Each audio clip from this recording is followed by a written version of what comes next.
दोस्तों, MKH की maths की इस वीडियो सीरीज में आप सभी का स्वागत है। तो दोस्तों क्लास 10th का हमारा चैप्टर चल रहा है निर्देशांक ज्यामिति। बहुत ही इंटरेस्टिंग और बहुत ही आसान ये चैप्टर है। सो फ्रेंड्स, वहाँ तक हमने प्रश्नावली 9.1 कंप्लीट कर ली थी जहाँ पर दूरी सूत्र पढ़ा था। उसके बाद हमने प्रश्नावली 9.2 स्टार्ट की थी जहाँ पर हमने विभाजन सूत्र पढ़ा था।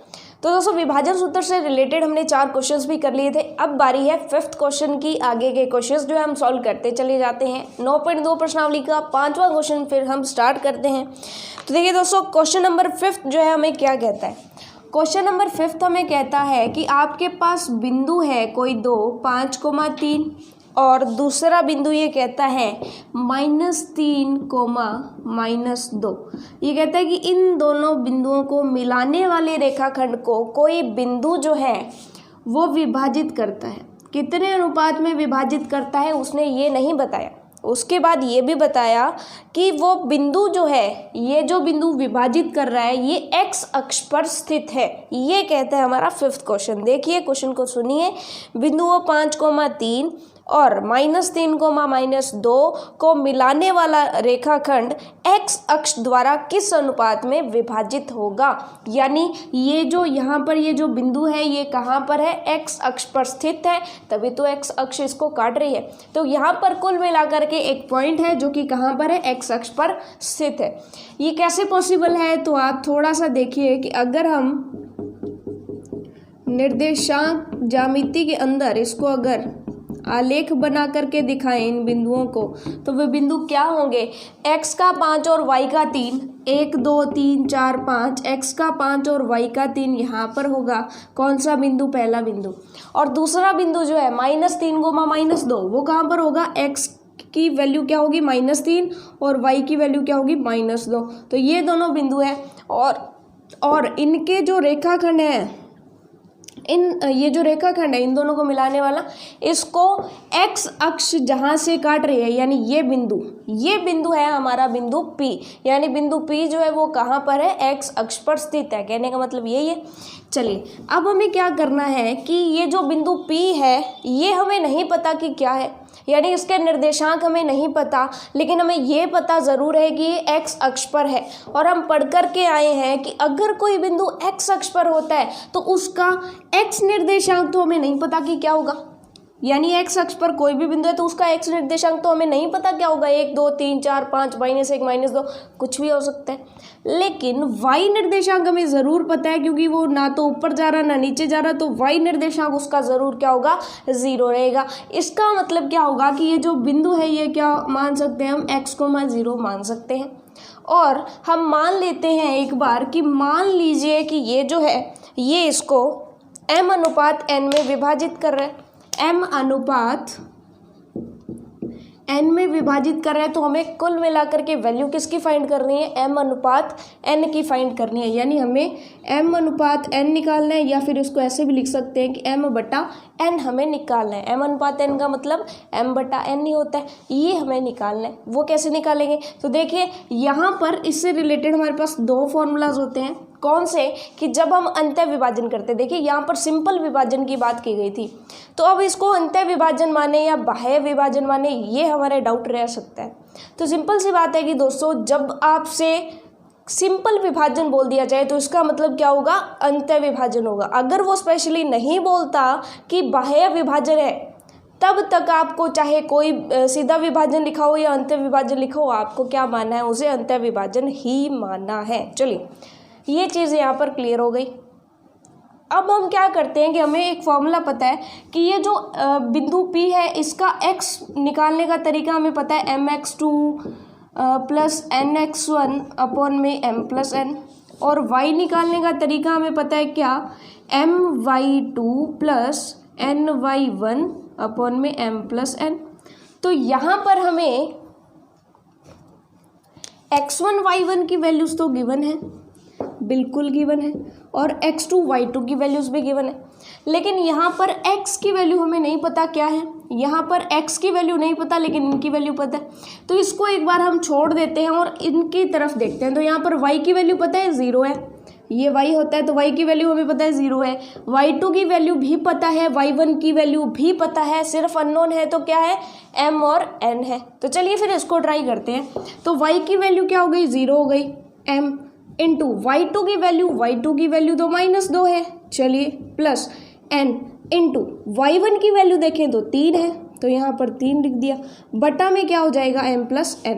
अब दोस्तों यहाँ पर एक और फ़ायदा हमें यहाँ पर मिलेगा, वो कौन सा, कि यहाँ पर ज़रा देखिए कि m प्लस n बटा में है, इसको अगर बराबर के इधर ले आए तो ये 0 के गुणा में आएगा, और 0 से कोई भी चीज़ गुणा कर दी जाए वो तो 0 बन जाएगी। इसका मतलब इसको जब गुणा में लाएंगे इधर तो ये क्या हो जाएगा, 0 गुणा m प्लस n बराबर, यहाँ पे क्या बचेगा, -2m प्लस 3n, ये तो 0 हो गया, बराबर -2m प्लस 3n। अब -2m को इधर ले आए, अब बराबर से इधर आएगा तो माइनस का क्या हो जाएगा, प्लस बन जाएगा, यानी +2m बराबर 3n बच जाएगा। अब हमें क्या करना है, हमें तो किसकी वैल्यू निकालनी है, m/n की। तो हम क्या करते हैं, n को इधर ले आते हैं और 2 को उधर ले जाते हैं, तो इधर गुणा में है उधर भाग में जाएगा, n भी इधर गुणा में इधर भाग में आएगा, तो m/n क्या हो जाएगा, उधर 3 और बटा में 2। m/n की वैल्यू हमें क्या मिल गई, m/n की वैल्यू मिल गई 3/2, तो हम कह देंगे कि m/n क्या हो जाएगा, 3/2। तो ये हमारा आंसर हो गया। तो चलिए दोस्तों, 5th क्वेश्चन बहुत ही आसान था हमारा। अब चलते हैं हम क्वेश्चन नंबर 6 की तरफ। बहुत ही आसान, बिल्कुल सिंपल सा क्वेश्चन था। यहाँ पर फ़ायदा हमें ये मिला कि यहाँ पर y जो है हमारी 0 थी, इसकी वजह से पहला फ़ायदा हमें m प्लस n हमारा इधर आके 0 हो गया, और दूसरा फ़ायदा कि यहाँ पर ये 0 हो गया और ये जो है बराबर में आ गए तो हमने m/n यहाँ पर फाइंड कर लिया। तो चलिए दोस्तों, चलते हैं क्वेश्चन नंबर 6 की तरफ। तो चलिए दोस्तों, क्वेश्चन नंबर 6 जो है आपकी स्क्रीन पर है, क्वेश्चन नंबर 5th के जैसा ही है बिल्कुल। क्वेश्चन नंबर 6, वहाँ पर जो है रेखाखंड x विभाजित कर रही थी, दो बिंदुओं को मिलाने वाली रेखाखंड को, यहाँ पर y अक्ष विभाजित कर रही है। तो y अक्ष पर हमें पता है कि x निर्देशांक 0 होता है, तो हम x का यूज़ करके, जैसे हमने वहाँ y को 0 किया, वहाँ पर यहाँ पर 6th क्वेश्चन में हम क्या करेंगे, x को 0 करके फिर हम आगे क्वेश्चन को लेकर के चलेंगे। तो क्वेश्चन नंबर 6 आपके सामने है, होमवर्क है, ये आप नोट कर लीजिए। क्वेश्चन नंबर 6 कहता क्या है, बिंदुओं 2, -3 तथा 5, 6 को मिलाने वाला रेखाखंड y अक्ष से किस अनुपात में विभाजित होता है। तो बिल्कुल सिंपल, ऐसा ही सेम ये क्वेश्चन रहेगा, जैसे x अक्ष है वैसे ही आपको y अक्ष को लेकर के फिर इसको क्वेश्चन को सॉल्व करना है। तो चलिए दोस्तों, नेक्स्ट हम चलते हैं क्वेश्चन नंबर 7 की तरफ। क्वेश्चन नंबर 7 हमें क्या कहता है, बहुत ही आसानी ये चैप्टर हमारा है। तो चलिए दोस्तों, क्वेश्चन नंबर 7 हम देखते हैं कि क्वेश्चन नंबर 7 हमें क्या कहता है। क्वेश्चन नंबर 7 हमें कहता है कि बिंदुओं 15,5 और 9,20 को मिलाने वाले रेखाखंड को बिंदु 11,15 किस अनुपात में विभाजित करता है, ये हमें उसने कहा है। इसका मतलब पिछले क्वेश्चंस में हमें क्या दिया होता था, पिछले क्वेश्चंस में हमें x या y में से एक दिया होता था, बट वहाँ पर 0 होता था कोई एक जना, लेकिन यहाँ पर 0 नहीं है, लेकिन हमें दोनों दे दिए। तो यहाँ पर हमारे पास 2 इक्वेशंस बनेंगी, उन इक्वेशंस को सॉल्व करने पर हमारे पास आंसर आएगा। तो चलिए इसको सॉल्व करते हैं। तो दोस्तों, सिंपल सी बात, हमारे को क्या कहता है कि 15,5 और 9,20 इस तरह से दो कोई बिंदु है a और b, और उनको जो है कोई p बिंदु जो है 11,15 वो विभाजित कर रहा है m/n में, और हमें m और n की वैल्यूज़ फाइंड करनी है। तो सिंपल सी बात, हम क्या करेंगे, हम जो है x और y वाले फॉर्मूला जो लगाते होते हैं विभाजन सूत्र में, यानी x हम लगाते हैं mx2 + nx1 अपॉन में m + n, और इसी तरीके से y में हम लगाते हैं my2 + ny1 bye m + n। तो यहाँ पे हम क्या करेंगे कि x1 x2 की वैल्यूज़ तो हमारे पास दी ही है, इसी के साथ x और y की वैल्यूज़ भी दी है, तो x और y की वैल्यूज़ भी रखेंगे। तो यहाँ पर m और n में हमारे पास 2 समीकरण बनेंगे, उन दोनों समीकरणों को हम आगे सॉल्व करेंगे तो हमारे पास आंसर आएगा। तो चलिए इसको स्टार्ट करते हैं सॉल्व करना। तो सिंपल सी बात कि यहाँ पर ये तो है जी x और y, ये है x1 y1 और ये है x2 y2। तो फटाफट से हम वैल्यूज पुट करते हैं। x बराबर हमारे पास क्या हो जाएगा, m वैसे का वैसा, x2 कितना है, 9 है, तो यहाँ पर 9m लगा देते हैं, plus n into x1, n हमारा कितना है, सिंपल n है, x1 कितना है 15, तो 15n बटा में क्या है m + n, यानी यहाँ पर क्या था 9 इंटू m 9m, और n इंटू 15 15n हो गया। और x की वैल्यू हमें दी गई है, कितनी है, 11 है। चलिए इतना क्लियर हो गया।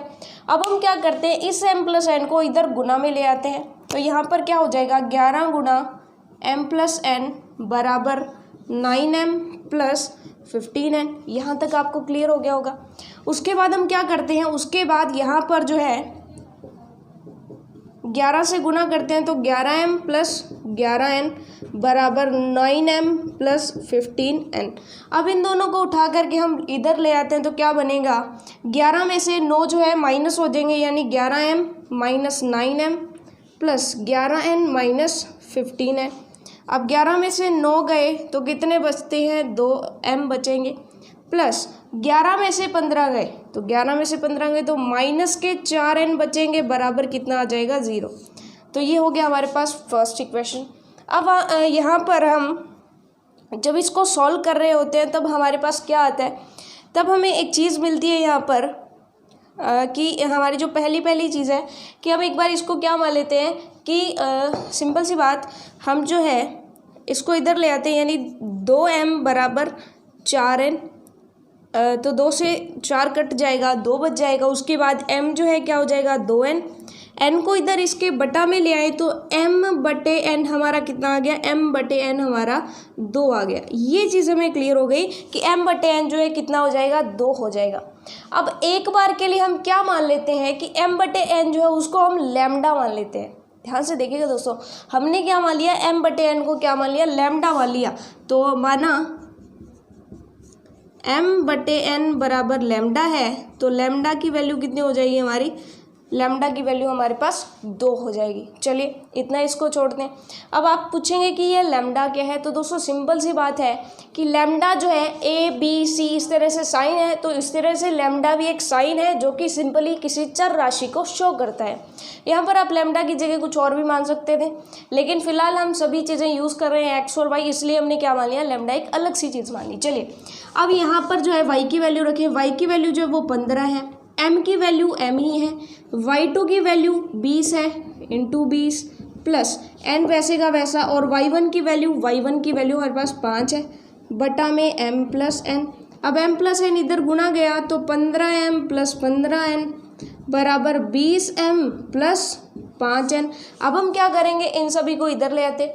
इन सभी को जब हम इधर लेकर के आएंगे तो यहाँ पर एक चीज़ हमें पता चल रही है, वो कौन सी, एक चीज़ सिंपल सी बात पता चली कि 15 में से जब 20 माइनस गए तो माइनस के 5m, और जब इसको इधर लाए तो प्लस के 10n बराबर कितने हो गए, 0।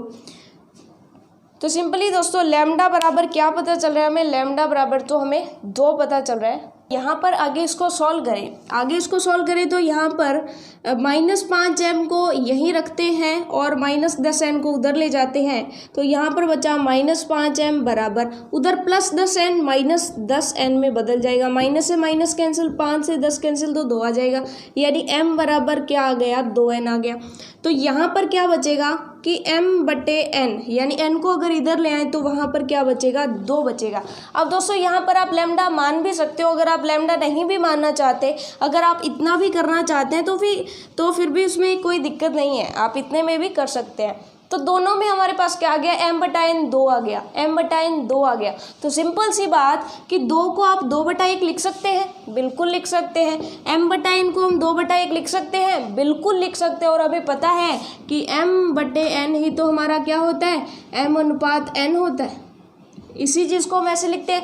इसका मतलब m बटे n अगर 2/1 है तो m अनुपात n हमारा कितना होगा, वो होगा हमारा 2:1, जो कि हमारा आंसर हो गया। तो यहाँ पर अगर आप लैम्डा मान करके करते हैं कि दोनों में लैम्डा इक्वल आ रहे हैं तो वो आप कर सकते हैं। अदरवाइज़ आप ये भी कह सकते हैं कि m बटा n और m बटा n दोनों तरफ बराबर आ रहे हैं।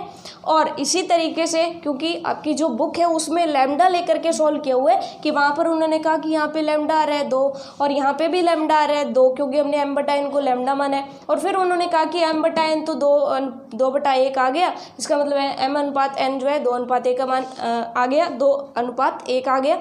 तो आप अगर डायरेक्ट करना चाहें इस तरीके से तो ये भी सही है, हालांकि लैम्डा वाला किस लिए करना हमें एक्स्ट्रा, ठीक है।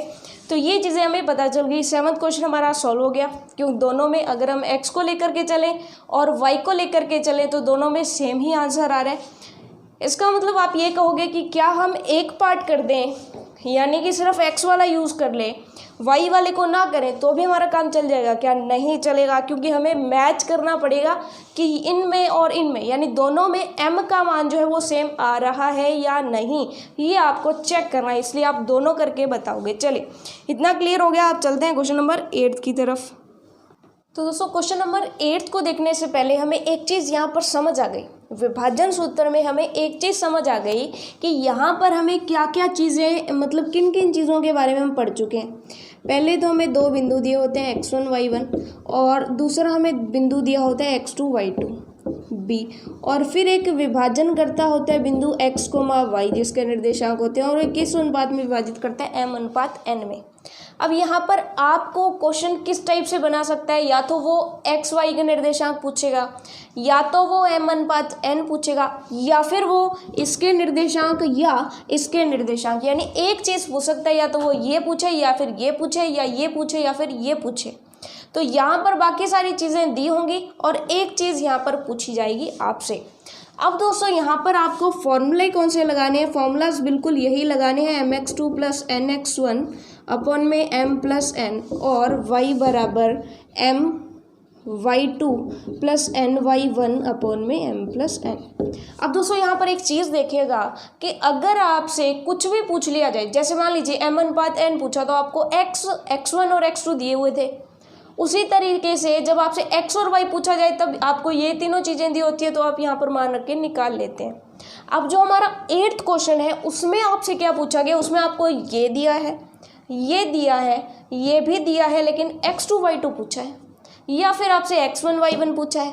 तो आप क्या करेंगे, यहाँ पर सिंपल सी बात की जो चीज़ें दी हैं उनके मान आप रख दीजिए, फाइनली आप उसको सॉल्व करिए, कुछ ना कुछ आपको रिजल्ट मिल जाएगा जिससे आपका जो आंसर है वो सॉल्व हो जाएगा। जैसे इसको ट्राई करिए क्वेश्चन को साथ साथ। इसमें उसने क्या कहा है, उसने कहा है कि बिंदु जो है P, उसके निर्देशांक क्या है, उसके निर्देशांक है 3,5, और अनुपात क्या है, अनुपात है 4:7, और A जो बिंदु है वो क्या हो गया, -2,3। आपसे पूछा गया x2 y2 पूछा है, यानी B के निर्देशांक पूछे हैं, तो वही क्वेश्चन से अब हम करने क्या वाले हैं कि यहाँ पर जिस जिसके मान आपको दिए हैं वो उसके मान आप यहाँ पर रख दीजिए। तो सिंपल सी बात, ये हमारा होता है x1 y1 और ये होता है हमारा x और y। तो हम क्या करेंगे, x का मान कितना है, x का मान है 3 बराबर m कितना है, ये होते हैं हमारे m और n। m है हमारा 4 गुणा x2 कितना है, x2 तो हमें जी फाइंड करना है, प्लस n कितना है हमारे पास 7, x1 कितना है हमारे पास, x1 है -2 बटा में m+n, 7 और 4 कितने हो गए, 11 हो गए। 11 इधर गुना में जाएगा तो क्या हो जाएगा, यहाँ पर हो जाएगा 33 बराबर 4x2 प्लस 7 × 2। अब यहाँ पर माइनस का निशान आगे आ जाएगा, 7 दूनी 14 होते हैं। अब -14 उधर जा कर के प्लस हो जाएंगे, तो 33 + 14 बराबर 4x², सॉरी स्क्वायर नहीं है, सॉरी पैरों में 2 है, 4x2 है, यानी 4x2 है, तो 4x2, और उसके बाद जो है इनको योग किया तो ये हो जाएगा 7 और 47 बराबर 4x2। अब क्या होगा, 4 जो गुणा में है इसको भाग में लेते हैं, क्योंकि हमें तो किसकी वैल्यू चाहिए, x2 की वैल्यू चाहिए। तो हम क्या करेंगे, 4 इसके बटा में ले आएंगे, तो 47/4 आ जाएगी किसकी, x2 की वैल्यू। तो ये क्या आ गया हमारा, ये आ गया हमारा 47/4। ये चीज़ हमें क्लियर हो गई। उसके बाद हम क्या करते हैं, यहाँ पर जिस जिसके भी मान आपको गिवन है वो आप रखिएगा, और y2 की वैल्यू आप निकालिएगा कि क्या वैल्यू आती है, बिल्कुल इसी तरीके से। तो वहाँ पर y2 की वैल्यू जो आएगी आपकी, जैसे ही आप मान पुट करेंगे तो y2 की वैल्यू आएगी 17/2, 17/2। तो इसको ट्राई करिएगा, क्योंकि आपको खुद भी कुछ ना कुछ करना होगा। अगर सारे क्वेश्चन हम यहाँ पर सॉल्व कर लेंगे तो आप कुछ मतलब खुद क्या करोगे। तो चलिए अब फिर ये जो है y की वैल्यू आपको खुद निकालनी है, y2 की वैल्यू, क्योंकि आपको y गिवन है, m गिवन है, n गिवन है, y1 गिवन है, m गिवन है और n गिवन है। तो ये आप कर सकते हैं। चलिए दोस्तों, यहाँ पर क्या है कि 8th क्वेश्चन के बाद इन्हीं के जैसा हम एक बार 9वें, 10वें और 11वें क्वेश्चन को छोड़ते हैं, सीधा हम आते हैं 12वें क्वेश्चन की तरफ। 12वां क्वेश्चन जो है बिल्कुल इसी के जैसा है। तो चलिए फिर 12वें क्वेश्चन की तरफ चलते हैं। 12वें क्वेश्चन में हम यही सब चीज़ें जो है यूज़ करने वाले, बस वहाँ पर 2 क्वेश्चन हमारे मिक्स किए हुए हैं, तो उन दोनों क्वेश्चंस को अलग अलग कैसे करके सॉल्व करना है वो हम देखते हैं। 12वां क्वेश्चन बिल्कुल आसान, चलिए करते हैं। चलिए दोस्तों, आपके सामने है क्वेश्चन नंबर 12। क्वेश्चन नंबर 12 थोड़ा ध्यान से पढ़िए, वो क्या कहता है कि वह अनुपात ज्ञात कीजिए जबकि बिंदु, कौन सा बिंदु, बिंदु -3, P जो है 2 बिंदुओं, कौन कौन से, -5, -4 तथा -2, 3 को अंतः विभाजित करता है। तो इनका जो m अनुपात n है वो हमें ज्ञात करना है। तो सिंपल सी बात है दोस्तों। उसके बाद वो क्या कहता है कि p का मान भी ज्ञात कीजिए। लेकिन दोस्तों m अनुपात n का मान तो हमें किससे ज्ञात हो जाएगा, x का मान दिया हुआ है तो उससे हमें ज्ञात हो जाएगा कि m और n कितना है। तो हमें तो इन सब की ज़रूरत ही नहीं पड़ेगी कि p ना हो तो भी हमारा काम चल सकता है, क्योंकि हमें इससे जो है m अनुपात n पता चल जाएगा। तो फर्स्ट पार्ट तो हमारा कंप्लीट हो जाएगा -3 को लेकर के, यानी x वाला फॉर्मूला लगा करके, विभाजन वाला फॉर्मूला। उसके बाद हम क्या करेंगे, चलिए पहले फर्स्ट पार्ट कंप्लीट कर लेते हैं इस क्वेश्चन का। फर्स्ट पार्ट क्या कहता है कि इसमें जो है विभाजन सूत्र लगाइए। x क्या होगा, mx2 + nx1 अपॉन में m + n। x का मान कितना है, -3, m दिया नहीं है, x2 कितना है। अब सिंपल सी बात, हमें वो अब तो आपको पता चलने लग गया कि ये है x2, तो x2 हो जाएगा -2, तो गुणा हो जाएगा -2 प्लस n गुणा x1, x1 कितना है -5। चलिए बटा में क्या हो जाएगा, m + n। अब m + n को इधर गुणा में लाएं तो -3 का दोनों के साथ गुणा होगा, तो क्या चल जाएगा, क्या हो जाएगा, -3m -3n बराबर -2m -5n। चलिए इतना हमें क्लियर हो गया। उसके बाद हम क्या करते हैं कि m को इधर ले जाते हैं और n को इधर लेकर के आते हैं। चलिए करते हैं, या फिर हम क्या करते हैं कि m को इधर ले आते हैं, n को इधर ले आते हैं, तो आपकी मर्जी, आप कुछ भी करिए। तो हमने क्या किया, -3m, m को इधर ले आते हैं तो -2m इधर आके क्या बन जाएगा, +2m बराबर, उधर पहले था -5n, -3n उधर जाके क्या हो जाएगा, +3n। चलिए क्लियर हो गया। अब हमें क्या करना है, सिंपल सी बात कि -3m में से जब 2m प्लस के जाते हैं तो -m बचता है, वहीं -5m में से 3n प्लस के चले गए तो -2n बच गया, माइनस से माइनस कैंसिल हो जाएगा। अब हमें क्या करना है, m अनुपात n यानी m/n फाइंड करना है। तो n इधर लेकर के आए, m/n हो गया और बराबर में क्या बचा, 2, तो इसको 2/1 भी लिख लेते हैं, यानी m अनुपात n हमारा क्या हो गया, 2:1 आ गया। तो ये तो हमारा जो था फर्स्ट पार्ट क्वेश्चन का वो तो हो गया कंप्लीट। यानी कि अब हम यहाँ पर क्या लगा देंगे, अब हम यहाँ पर लगाएंगे 2:1। अब हमें क्या ज्ञात करना है, अब हमें y की वैल्यू ज्ञात करनी है, यानी p की वैल्यू ज्ञात कर रही है। तो वही हम y का फॉर्मूला लगाते हैं, y बराबर my2 + ny1 अपॉन में m + n। अब आपको y का मान कितना है, p दिया है, चलो p का मान हमें ज्ञात करना है। m की वैल्यू आपके पास 2 अब तो दी हुई है, चलिए हमने निकाली है, वो सिंपल बात हो गई। y2 कितना है, तो y2 हमारा 3 हो गया, चलिए प्लस n कितना है, 1 इंटू y1 कितना है, -4 अपॉन में m + n, 2 + 1 3। चलिए p बराबर कितना आएगा देखते हैं, 3 × 2 6 और ये हो जाएगा -4/3, तो ये हो जाएगा 2/3। तो p का मान आपका कितना आ गया, 2/3। तो ये क्वेश्चन बहुत ही आसान था। पहले हमें m अनुपात n ज्ञात करना था, 2:1 आ गया। उसके बाद p की वैल्यू हमने ज्ञात की तो वो कितनी आ गई, 2/3 आ गई। चलिए बहुत सिंपल। तो चलिए दोस्तों, इसी के साथ जो है हमने इस प्रश्नावली के काफ़ी सारे क्वेश्चन जो है वो कर लिए हैं। क्वेश्चन नंबर जो 9th, 10th और 11th है वो काफ़ी जो है अच्छे क्वेश्चन है, क्योंकि आपको पता है कि इस चैप्टर में से 6 मार्क्स का बड़ा क्वेश्चन आने के चांसेस ज़्यादा रहते हैं। और 9वां, 10वां और 11वां बहुत ही इंपॉर्टेंट क्वेश्चन है दोस्तों, एग्जाम में पक्का उनके आने के चांसेस रहते हैं। तो हम उन्हें नेक्स्ट वीडियोज़ में करेंगे। नेक्स्ट हमारी एक ही वीडियो लास्ट बनेगी जिसमें हम इस चैप्टर को कंप्लीट कर देंगे उन 3 क्वेश्चन के साथ। सो चलिए इस वीडियो में बस इतना ही। अगर आपको वीडियोस पसंद आती हैं तो लाइक करिएगा, शेयर करिएगा अपने दोस्तों के साथ। इसी के साथ all the best for your self studies.